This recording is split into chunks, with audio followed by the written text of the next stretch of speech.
Shalom Bapak Ibu Saudara yang Tuhan Yesus Kristus kasihi, kembali kita berjumpa.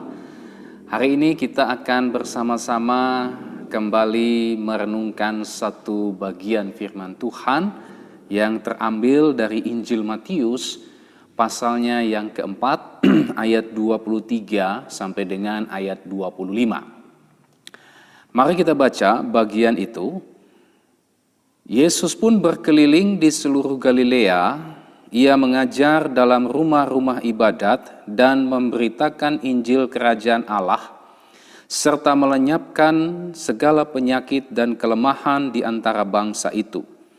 Maka tersiarlah berita tentang dia di seluruh Syria, dan dibawalah kepadanya semua orang yang buruk keadaannya, yang menderita pelbagai penyakit dan sengsara, yang kerasukan, yang sakit ayan dan yang lumpuh, lalu Yesus menyembuhkan mereka. Maka orang banyak berbondong-bondong mengikuti dia. Mereka datang dari Galilea dan dari Dekapolis, dari Yerusalem dan dari Yudea dan dari seberang Yordan. Nah, Bapak Ibu Saudara yang Tuhan Yesus Kristus kasihi, renungan pada hari ini atau teks yang tadi kita baca ini menceritakan tentang awal mula pelayanan Yesus yang terjadi di daerah Galilea. Di dalam teks yang tadi kita sudah baca, Kristus berkeliling di seluruh daerah Galilea itu, bukan saudara untuk traveling ya, bukan untuk jalan-jalan, bukan untuk menikmati keindahan di sekitar daerah Galilea itu, tetapi Alkitab mencatat Kristus berkeliling untuk mengajar di rumah-rumah ibadat dan memberitakan Injil serta melenyapkan segala penyakit dan kelemahan. Nah, apa yang dilakukan oleh Yesus ini?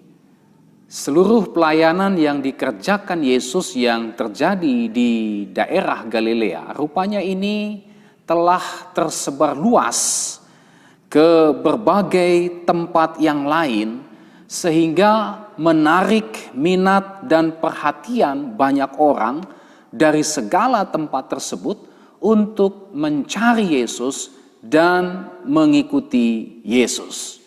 Di dalam ayatnya yang ke-25, di situ dikatakan orang banyak berbondong-bondong mengikuti dia. Mereka datang dari Galilea dan dari Dekapolis, dari Yerusalem dan dari Yudea dan dari seberang Yordan. Nah, Bapak Ibu Saudara yang Tuhan Yesus Kristus kasihi, ada beberapa hal yang kita bisa lihat di dalam bagian ini.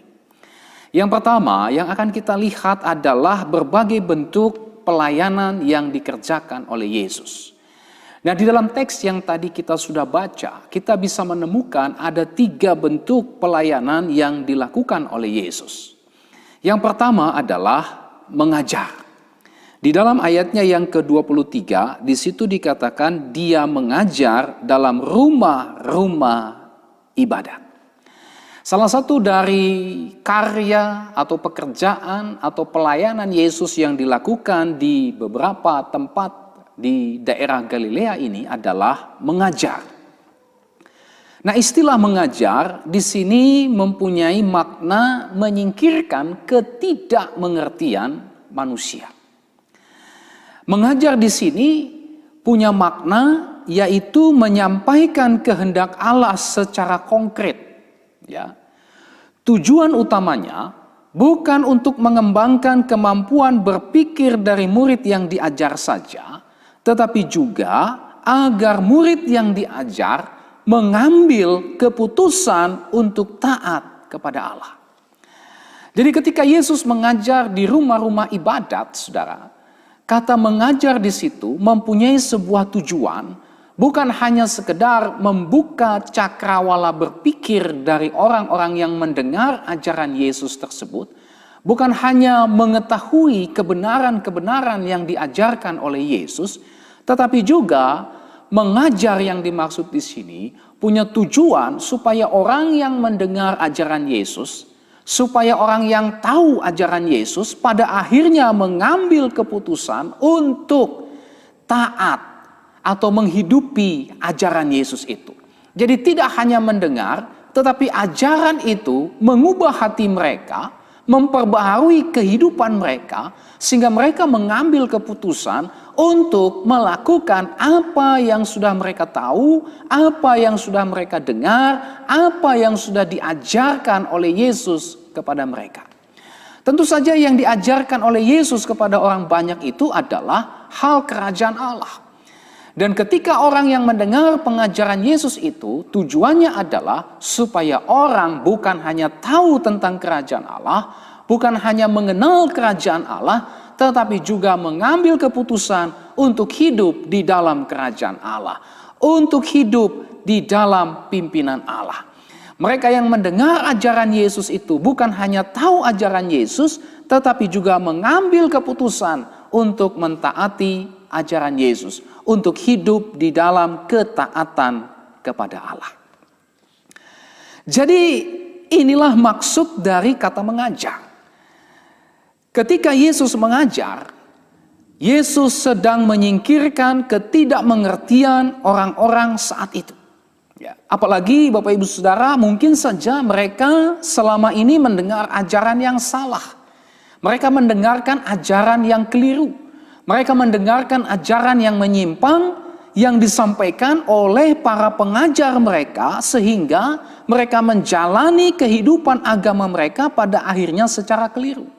Sehingga mereka menjalani kehidupan agama mereka bukan lagi dengan sukacita, tapi penuh dengan beban yang memberatkan jiwa mereka. Nah, ini nampak atau terlihat di dalam pengajaran Yesus di dalam Matius pasal 5 ayat 17 sampai dengan 48. Di situ Yesus mengajarkan bahwa Dia datang bukan untuk meniadakan hukum Taurat seperti yang difitnahkan oleh orang Farisi, oleh para ahli-ahli Taurat pada waktu itu. Ya, yang menuduh Yesus bahwa kedatangan Yesus, pengajaran Yesus berusaha untuk merombak apa yang sudah mereka tetapkan. Tapi Yesus menjelaskan di situ bahwa Dia datang bukan untuk merombak hukum Taurat, tetapi memperbaiki penyelewengan yang dilakukan oleh para pengajar-pengajar pada waktu itu yang sudah melenceng dari kehendak Allah, yang sudah tidak lagi selaras dengan apa yang menjadi maksud dari kebenaran hukum Allah. Sehingga orang pada akhirnya dibebani oleh berbagai macam ajaran-ajaran agama yang seharusnya membuat mereka bersuka cita, menikmati relasi dengan Tuhan, tapi justru membuat mereka menjadi berbeban berat. Itu sebabnya dalam Matius pasal 11 Yesus berkata, "Marilah kepadaku semua yang letih lesu dan berbeban berat, aku akan memberi kelegaan kepadamu." Maksudnya jelas bahwa banyak orang yang mengikuti ajaran yang salah, yang tidak memahami kehendak Allah. Pengajaran-pengajaran firman Allah, hukum agama bukan lagi membuat mereka sejahtera, tetapi justru menjadi beban yang menekan jiwa mereka. Itu sebabnya Yesus datang mengajar untuk menyingkirkan ketidakmengertian, untuk menyingkirkan kekeliruan, memperbaiki konsep pemahaman yang keliru yang selama ini mereka terima dari para pengajar mereka yang mengajar mereka tidak seperti Yesus mengajar mereka. Nah, Bapak Ibu Saudara yang Tuhan Yesus Kristus kasihi, di dalam bagian ini ada dua hal yang kita bisa pelajari. Yang pertama adalah betapa pentingnya kita memahami maksud dan kehendak Allah di dalam hidup kita, serta tunduk dan taat kepada maksud dan kehendak Allah di dalam kehidupan kita. Betapa pentingnya kita belajar dengan sungguh-sungguh memahami apa maksud dan kehendak Allah di dalam kehidupan kita, yang kemudian diaplikasikan dalam kehidupan praktis kita setiap hari. Nah, tentu saja sebagai orang yang percaya kepada Kristus, sebagai pengikut Kristus, kita harus tekun untuk belajar mengerti maksud dan kehendak Allah di dalam kehidupan kita. Ikut Yesus, saudara, berarti saudara dan saya sedia untuk belajar ajaran Kristus. Sedia untuk meneladani hidup dan pelayanan Kristus. Ya. Lalu di mana kita bisa menemukan ajaran, kehidupan, dan pelayanan Kristus? Tentu saja di dalam Alkitab. Dan itu berarti Bapak Ibu Saudara yang Tuhan Yesus Kristus kasihi, kita perlu bertekun mempelajari Alkitab sehingga kita bisa mengerti ajaran Kristus. Kita bisa belajar bagaimana kehidupan Kristus. Kita bisa meneladani pelayanan dan hidup Kristus. Dan kita mengikuti apa yang Kristus ajarkan di dalam kehidupan kita. Nah, oleh sebab itu betapa kita perlu sebenarnya menyediakan waktu untuk tekun mempelajari Alkitab kita. Saudara, jangan biarkan kesibukan kita meniadakan waktu untuk mempelajari Alkitab. Karena bagaimanapun juga orang yang percaya kepada Kristus, dia pasti akan memiliki kesukaan, dia pasti akan memiliki gairah untuk bertekun membaca dan mempelajari Alkitab untuk menemukan maksud dan kehendak Allah di dalam kehidupannya serta hidup di dalam maksud dan kehendak Allah tersebut. Ya. Ini tandanya, saudara. Seorang pengikut Kristus, dia pasti bergairah untuk membaca, mempelajari, merenungkan firman Tuhan, dan melakukan firman Tuhan itu dalam kehidupannya. Dia bergumul untuk menemukan petunjuk Tuhan, kehendak Tuhan, lalu hidup sesuai dengan petunjuk dan kehendak Tuhan itu. Mazmur 1 ayat 2 mengatakan, tetapi yang kesukaannya ialah Taurat Tuhan, dan yang merenungkan Taurat itu siang dan malam. Kesukaannya, orang yang ikut Tuhan, orang yang percaya Kristus, dia pasti suka untuk membaca firman Tuhan. Dia pasti menyediakan waktu untuk bertekun membaca, mempelajari firman Tuhan, dan bergumul untuk menemukan kehendak Tuhan, maksud Tuhan di dalam kehidupannya, dan hidup tinggal di dalam maksud dan kehendak Tuhan tersebut, saudara.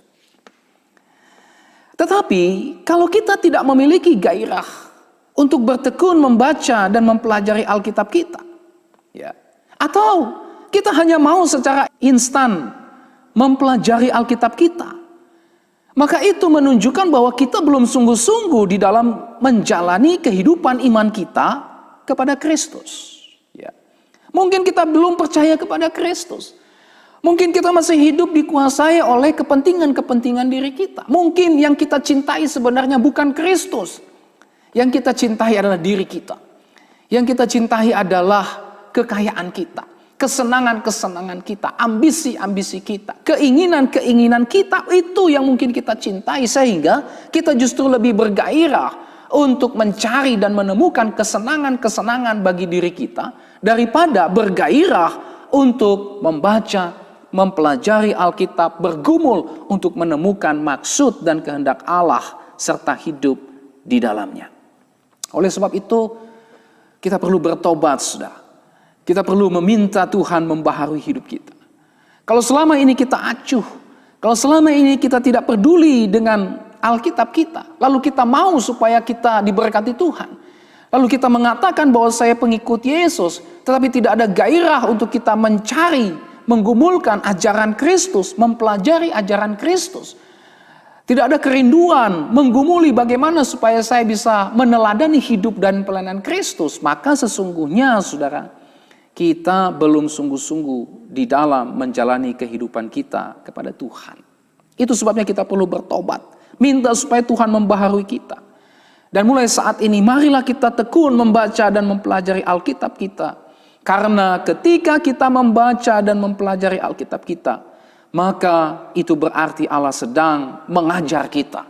Kristus sedang mengajar kita untuk mengerti maksud dan kehendaknya kepada kita, sehingga kita bisa hidup di dalam maksud dan kehendaknya tersebut. Oleh sebab itu Bapak Ibu Saudara, carilah buku-buku rohani, ya, atau channel-channel yang ada di internet atau televisi atau siaran-siaran radio. Carilah hamba-hamba Tuhan, carilah gereja yang betul-betul bisa menolong Bapak Ibu Saudara untuk bertumbuh dalam pengajaran firman Tuhan yang sehat dan bertanggung jawab. Ya, cari. Itu bagian daripada mencintai Yesus. ketika kita mencari berbagai sarana yang bisa menolong kita untuk bertumbuh di dalam pengajaran firman Tuhan, maka itu wujud dari kecintaan kita kepada Tuhan. Ya. Sehingga kita bisa bertumbuh. Carilah ya, sarana-sarana yang betul-betul mengajarkan firman Tuhan secara sehat dan bertanggung jawab, saudara. Karena tidak sedikit pengajaran-pengajaran yang tidak sehat, yang tidak bertanggung jawab beredar secara masif saat ini. Dan banyak orang Kristen terjebak, disesatkan oleh berbagai macam pengajaran-pengajaran yang tidak sehat, tidak bertanggung jawab, yang menguasai kehidupan mereka.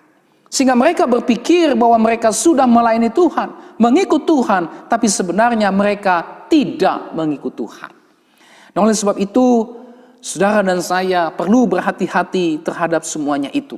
Berdoalah dengan sungguh-sungguh, supaya saudara dapat menemukan tuntunan yang benar di dalam belajar untuk menemukan maksud dan kehendak Allah. Ini yang pertama dari poin mengajar ini. Yang kedua, saudara, bukan hanya kita perlu belajar firman Tuhan dengan benar, tetapi juga kita perlu mengajar maksud dan kehendak Allah dengan benar kepada setiap orang. Nah, kalau kita sudah belajar firman Allah dengan penuh bertanggung jawab, dengan benar, maka panggilan selanjutnya adalah mengajar kehendak Allah dengan benar kepada setiap orang. Kristus mengajar di rumah-rumah ibadat, saudara. Ya, dia memberitakan firman Tuhan. Rumah ibadat bisa saja kita sebut saat ini gereja, ya, atau persekutuan orang percaya. Ini sudah seharusnya mengajarkan ajaran Yesus Kristus, dan bukan justru malah mengajarkan ajaran manusia. Bukan mengajarkan ajaran dunia yang dibungkus dengan istilah-istilah rohani. Ya, itu sebabnya kita perlu belajar firman Tuhan dengan baik, benar, dan bertanggung jawab. Kalau kita sudah belajar firman Tuhan dengan benar dan bertanggung jawab, saudara, maka kita bisa mengajar orang lain juga dengan benar dan bertanggung jawab.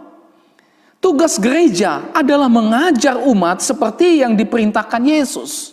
Ya, ketika dia sebelum terangkat ke sorga, salah satu pesannya adalah, ajarlah mereka melakukan segala sesuatu yang telah kuperintahkan kepadamu. Matius 28 ayat 20.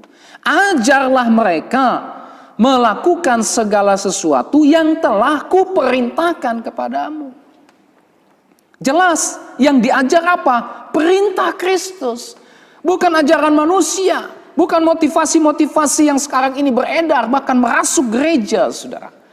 Ya, bukan juga ajaran-ajaran dunia yang mengkompromikan kebenaran firman Tuhan, saudara. Sehingga yang sesungguhnya diajarkan adalah ajaran manusia, ajaran dunia, dan bukan lagi ajaran Kristus. Ya. Ini kita harus berhati-hati, saudara. Tuhan menghendaki setiap kita, Tuhan menghendaki gereja kita mengajar banyak orang untuk melakukan kehendak Allah. Ya. Bukan untuk mengakomodir kepentingan-kepentingan manusia, saudara. Tetapi mengajar umat untuk melakukan kehendak Allah. Menuntun mereka untuk bisa menemukan maksud dan kehendak Allah dan hidup di dalam maksud dan kehendak Allah tersebut. Karena dengan demikian, ketika mereka hidup di dalam maksud dan kehendak Allah, maka mereka akan menjadi orang yang berbahagia. Maka mereka sesungguhnya hidup dalam persekutuan dengan Tuhan. Maka mereka sesungguhnya hidup di dalam kehendak Tuhan. Saudara, umat Tuhan berhak mendapat pengajaran yang benar. Umat Tuhan harus mendapat pengajaran yang benar. Ini tugas hamba-hamba Tuhan. Oleh sebab itu para pendeta, hamba-hamba Tuhan, Bapak Ibu Saudara punya tugas tanggung jawab untuk mengajar umat hidup dalam kebenaran.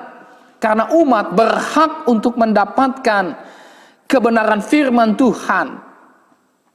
Ya, supaya apa? Supaya umat tidak mudah diombang-ambingkan oleh rupa-rupa angin pengajaran, oleh permainan palsu manusia dalam kelicikan mereka yang menyesatkan. Efesus pasal 4 ayatnya yang ke-14. Jadi pengajaran yang benar ini akan mendorong umat Tuhan, mendorong kita semua pada akhirnya bertumbuh dengan iman yang benar. Pengajaran yang benar akan menolong umat Tuhan untuk bisa membedakan setiap pengajaran yang menyesatkan atau yang tidak sesuai dengan kebenaran firman Tuhan dan ajaran yang betul-betul mengajarkan kebenaran firman Tuhan. Bahkan saudara, pengajaran yang benar ini akan menolong umat Tuhan untuk membawa mereka yang tersesat. Untuk membawa mereka yang keluar dari kesesatan. Kasihan saudara, kalau banyak umat Tuhan yang berpikir bahwa mereka memberikan hati dan pikirannya untuk Kristus, tetapi sebenarnya ajaran yang mereka terima bukan membawa mereka kepada Kristus, tapi justru membawa mereka kepada kesesatan. Membawa mereka untuk mengkultuskan manusia, mengkultuskan para pendeta, mengkultuskan hamba-hamba Tuhan. Sehingga iman mereka bukan lagi tertuju kepada Kristus, tetapi tertuju kepada manusia, pendeta, hamba Tuhan, dan sebagainya. Ya. Jadi Bapak Ibu Saudara, inilah dua hal yang kita bisa lihat di dalam bagian ini ketika berbicara tentang pelayanan Yesus yang pertama mengajar di rumah-rumah ibadat. Poin yang ingin kita ambil dalam bagian ini adalah saudara dan saya perlu belajar firman Tuhan dengan baik dan benar. Sehingga saudara dan saya bisa mengerti maksud dan tujuan Allah di dalam kehidupan saudara dan saya. Ya. Dan yang kedua, kalau saudara sudah belajar dengan tekun dan sungguh-sungguh maksud dan kehendak Allah di dalam Alkitab dan hidup di dalamnya, maka saudara dan saya dipanggil untuk mengajar saudara-saudara kita, orang lain untuk bisa menemukan kehendak Tuhan dalam kehidupan mereka. Menuntun mereka untuk bisa menggumuli maksud dan kehendak Allah dalam kehidupan mereka. Sehingga mereka dapat hidup sesuai dengan maksud dan kehendak Allah tersebut. Yang kedua Bapak Ibu Saudara, yang kita bisa lihat dari pelayanan Yesus adalah memberitakan Injil Kerajaan Allah. Kristus memberitakan Injil Kerajaan Allah. Apa sih Injil Kerajaan Allah? Injil Kerajaan Allah adalah kuasa Allah yang membebaskan dan menyelamatkan orang berdosa dari kuasa dan kutuk dosa serta dari cengkeraman kuasa iblis, dan yang membawa orang berdosa tersebut ke dalam persekutuan yang kekal dengan Allah melalui iman kepada Yesus Kristus. Itulah Injil Kerajaan Allah. Dan kita lihat di dalam ayat-ayat ini saudara, orang dibebaskan dari penyakit dan kelemahan dari kerasukan setan. Itulah Injil Kerajaan Allah. Melalui satu pribadi yang namanya Yesus Kristus. Kehadiran Yesus Kristus di daerah Galilea tersebut membawa kerajaan Allah yang dibuktikan dengan memberitakan Injil. Orang dilepaskan dari kuasa setan, orang dilepaskan dari kuasa dosa, ya, lalu kemudian percaya dan mengikut Yesus. Itulah Injil Kerajaan Allah. Yesus memberitakan Injil.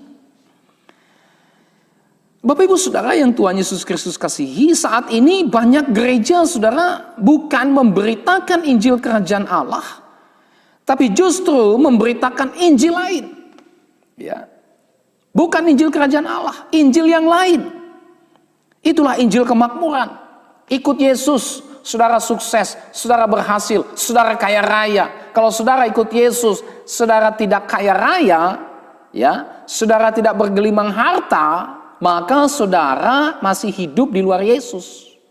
Ukuran daripada mengikut Yesus adalah dilimpahi atau memiliki kekayaan. Inilah yang disebut dengan Injil kemakmuran.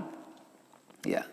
Lalu Injil kesuksesan, Injil kesembuhan, ya, mengalami berbagai macam mujizat kesembuhan, saudara.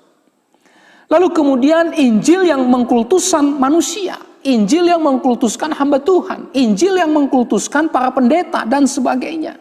Inti daripada Injil yang lain itu apa?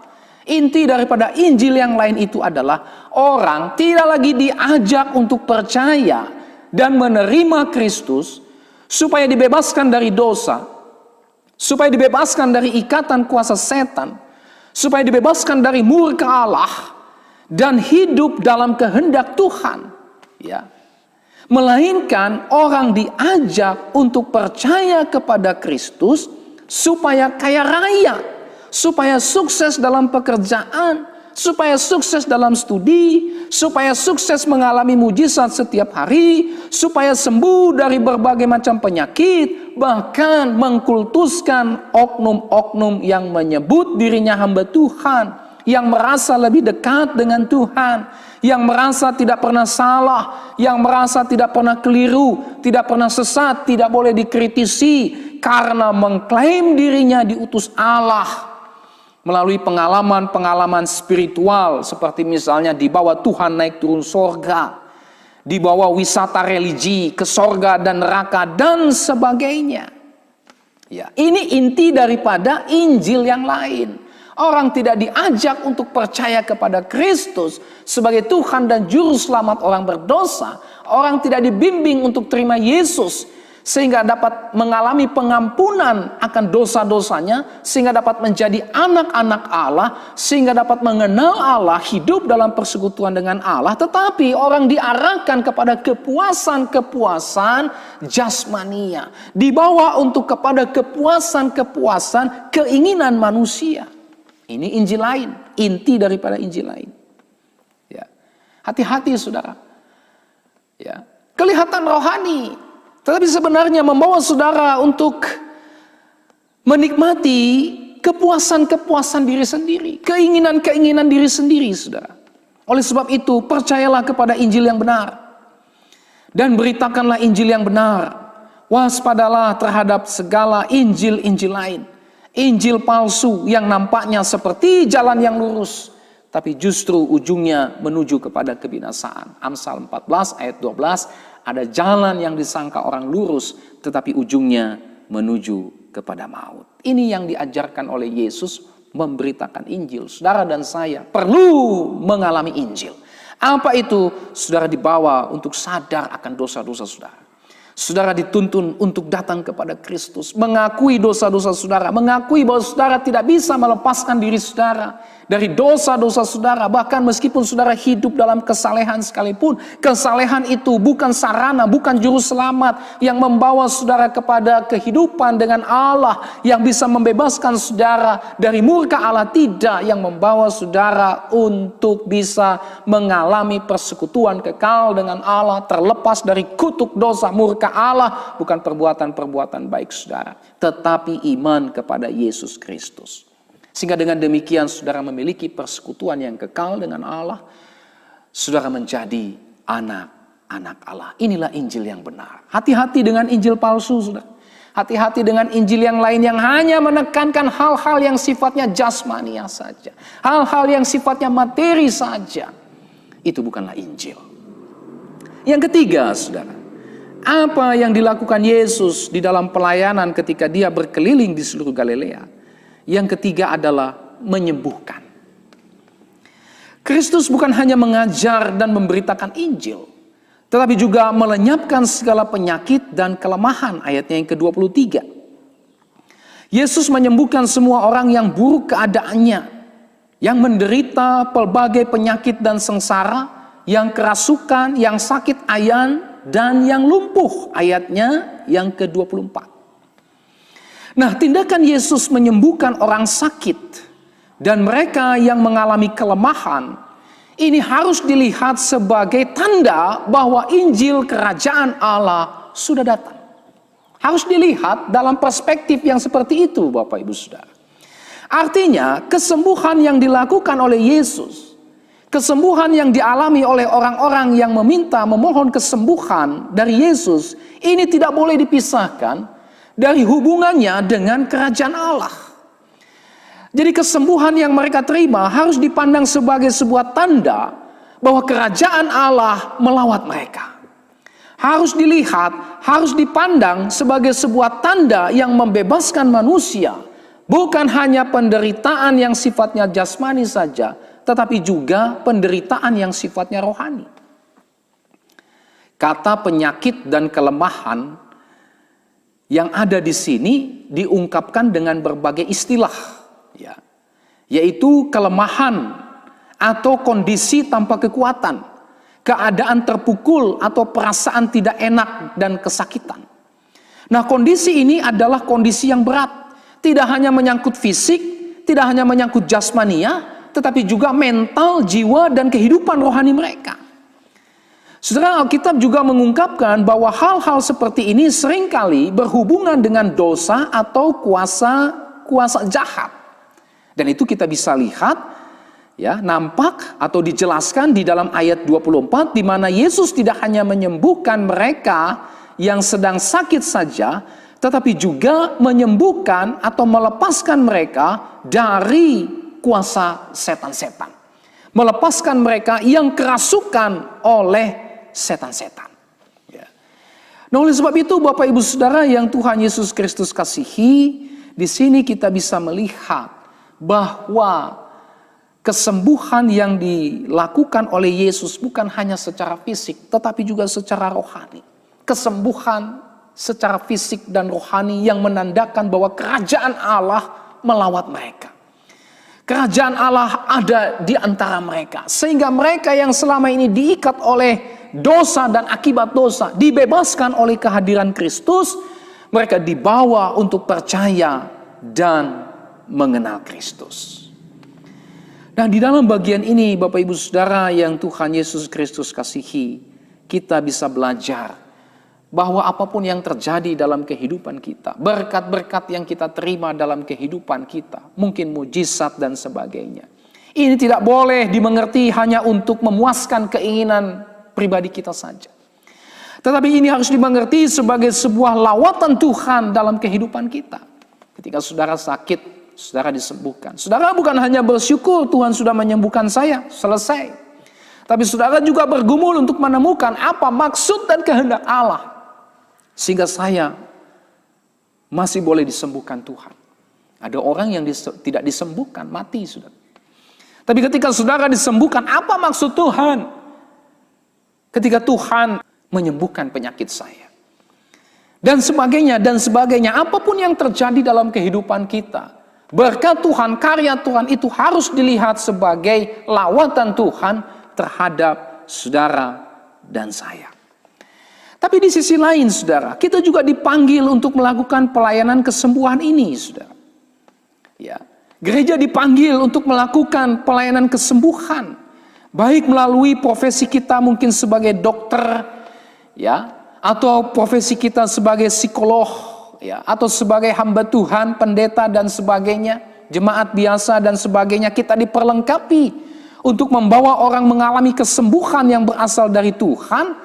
Tetapi juga mengingatkan mereka, menuntun mereka bahwa kesembuhan yang mereka alami, upaya-upaya yang gereja lakukan untuk melakukan pelayanan kesembuhan, ini tidak boleh keluar dari kerangka Injil Kerajaan Allah. Melalui pelayanan kesembuhan ini, saudara, kita diajak untuk menuntun orang-orang tersebut melihat dan mengenal Injil Kerajaan Allah.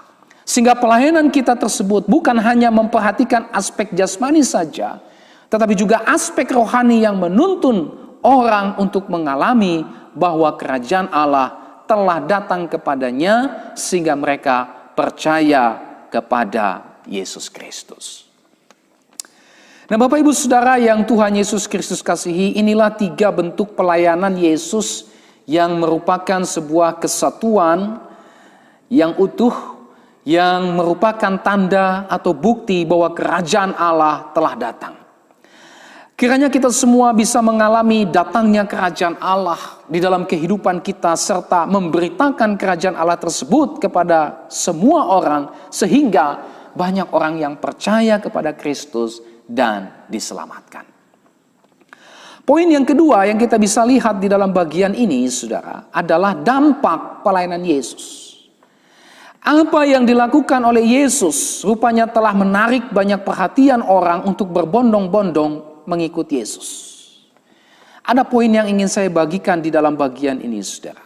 Apa itu? Poin yang perlu kita lihat di dalam bagian ini adalah, apakah Yesus Kristus menjadi daya tarik utama saudara dan saya saat ini? Apakah Yesus merupakan hal yang utama dalam hidup kita?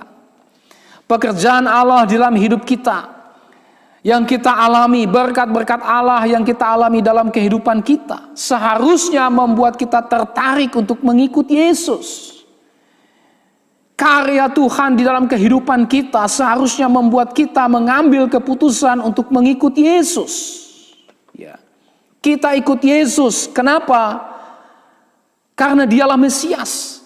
Karena Dialah Juru Selamat kita yang membebaskan kita dari kuasa dan kutuk dosa, serta cengkraman iblis, dan yang membawa kita untuk masuk dan memiliki persekutuan kekal dengan Allah. Ya. Jadi jangan salah, jangan ikut Yesus hanya supaya dapat berkat. Kebutuhan saya terpenuhi, pekerjaan saya sukses dan berhasil, sakit saya disembuhkan, bisnis saya lancar, dan sebagainya. Ya. Bukan itu inti daripada mengikut Yesus. Ya. Begitu pula dengan setiap pelayanan yang kita buat. Pelayanan yang kita buat haruslah menuntun, membawa orang untuk percaya kepada Yesus Kristus. Menuntun mereka untuk bertumbuh dan berbuah dalam Kristus Yesus. Menuntun dan membawa mereka untuk bersaksi tentang Yesus Kristus. Dan bukan malah membawa orang untuk mengakui kehebatan pelayanan kita. Untuk mengakui kehebatan gereja kita. Untuk mengakui kehebatan program-program gereja kita. Atau denominasi kita. Atau justru malah mengkultuskan pendeta, hamba Tuhan, orang-orang yang melayani di dalam gereja kita. Bukan, saudara. Inilah dampak daripada pelayanan Yesus. Inilah dampak yang dikerjakan oleh Yesus. Orang tertarik untuk mencari Kristus. Kita yang sudah mengalami karya Kristus harusnya membuat kita untuk mengikut Kristus dengan benar. Bukan hanya mengikut Kristus dengan benar, tetapi juga melalui kehidupan kita yang mengikut Yesus dengan benar tersebut, ini juga berdampak kepada orang lain. Sehingga orang tertarik kepada Kristus. Kita menuntun orang kepada Kristus.